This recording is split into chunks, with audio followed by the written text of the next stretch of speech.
Hello everyone, I hope you're well. I thought that the best way to update everyone was to just put together a little video. The reason, of course, is that the rules have just changed last Monday. Rightly, people are remaining cautious, and that's, of course, very much in line with the government guidance. And the first thing I'd say is, as a church, we're really keen to keep with that cautious approach, keep in line with that cautious approach as things continue to open up for us as a church, and as we head back to some sort of normality, whatever that might be.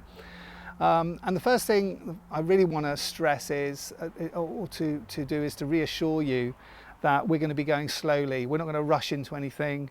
And most of how we've been doing church over the last few weeks, 4 or 5 weeks, most of that will remain the same. Certainly for the end of July and into August. Everyone's been incredibly patient, remained positive and encouraging over the last 18 months. It's really hard to believe that it's been that long. And of course there have been frustrations. We've had to adapt and it's not been easy. But it really has been great just to have everyone's support during this period, during this time. In a moment, what I'm going to do is I'm going to tell you what's going to stay the same, and then I'm going to tell you what's going to be different. There are going to be a few little differences. But before doing that, I really wanted to stress that we do have a whole range of personal responses to the lifting of the legal restrictions within the church. And I really want us to be able to respect that fact that not everybody feels the same way. Some can't wait to get back to normal, and they want to power on ahead and throw their masks in the air and all that stuff. Others are feeling really nervous, and I'm really keen to find some sort of middle ground in the coming weeks that will be the start of a transition back to that new normal. And I really do have every confidence in you as the church, and I really think we are going to be able to respect these different sensitivities. And my big aim, and the aim of the leadership team really, is that everybody feels safe if they choose to come to in-person meetings. Of course, we can never get rid of all risk. We've put steps in and measures in place to try and mitigate as much risk as possible. But we have to live with the reality that there's no such thing at the moment there's no such thing as a riskless environment. So with all that being said, these are the things that are going to remain the same.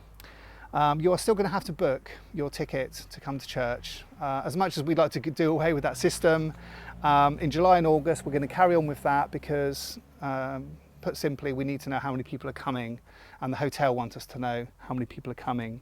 So it's really easy to book. It's not a pain. You literally go to the church website, you click on the box office, and you can book your ticket from there after reading the guidelines, which will be changing. So you still have to book. Secondly, meetings are still going to be they're going to last about an hour long, and the reason for that is the less time that we're in the same space, the better.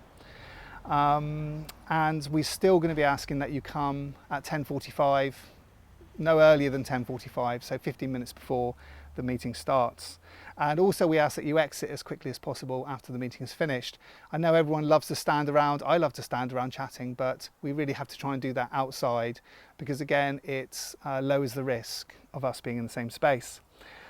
The room is still going to be really well ventilated. One great thing about the Pendennis ballroom is that it's got great ventilation. We literally open every single window, we have the doors open, and there's a lovely through draft which blows all the way through. The one thing we are going to be asking is that from the doors, the main entrance into the hall, where the desk and the steward is, to your seat, we just ask that you put your mask on and just go and sit down in your seat with your mask on. We'll say what happens next after that in a moment.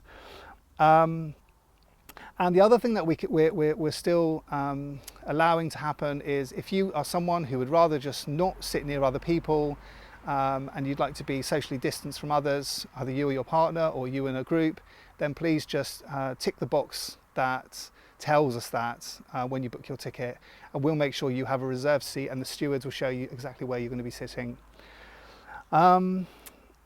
You'll still need to sanitize your hands before you enter, and of course, if you want to sanitize your hands when you leave, there'll be sanitizing gel at the exit as well. The offering will be done in the same way. There's just a box there by the exit, and also communion, when we do that, will be done in the same way with a little throwaway communion cups. What's going to be the same? First of all, when you enter the hotel, it's going to be a little bit different. It's recommended that you do track and trace, but to be honest, we have all your details anyway. So I'm suggesting just come straight through to the ballroom. You don't have to check in at the desk. And when you enter the hotel, you don't have to be wearing a mask. It's optional in the hotel. Of course, you may want to. Lots of people are still choosing to wear masks in supermarkets and in the hotel. So no one's going to think you're silly if you want to carry on wearing your mask, but you don't have to. As I said, the only time you're going to need to put your mask on is when you get to the door and you go to your seat. So you will need to bring a mask. The other thing is there'll be no screens in front of the worship team.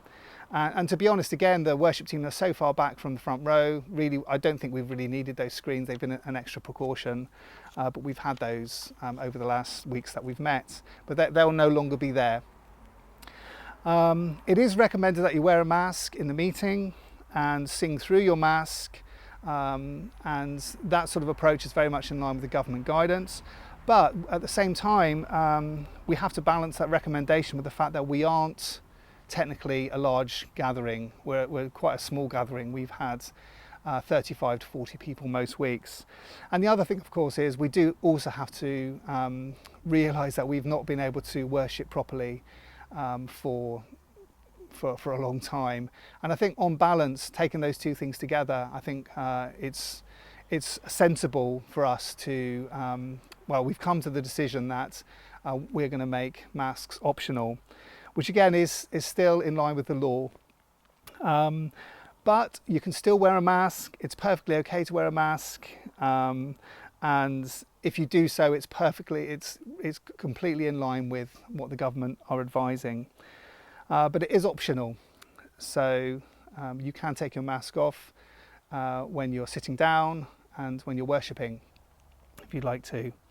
The other slight change is we're not going to be recording the video anymore each week. Tegan's done a great job with those every week, but we're moving to a slightly simpler system where we're just going to record the audio, and then that will be made available to anyone that would like to catch up. Anyone who's still, although they might not be there, they want to still be part of Harbour and they still feel invested in Harbour, that recording will be made available in the normal way through the newsletter. That's pretty much it. Obviously, the biggest thing is if you have been told to isolate, please don't come.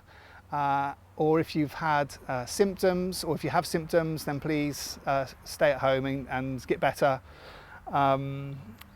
That's the biggie. That goes without saying perhaps. But apart from that, there's no need to check in. Just make your way to the hall. Wear your mask to go and sit down in your seats. If you've reserved a seat, because you want to be separate, then you'll be shown to your seats. Masks are optional, the screens will be removed, but absolutely everything else is going to be the same. So there won't be a lot of change, perceivable change, apart from perhaps the biggest one being the masks. I really appreciate your continued patience and cooperation with all of this. It is a bit of a nightmare to navigate through, and it's not been the easiest of times for us as a church, or for any church. Please be in touch if you have any questions, or if you just want to even chat about it, then just give me a call. But I'm sending much love and many blessings, and I hope to see you all really soon.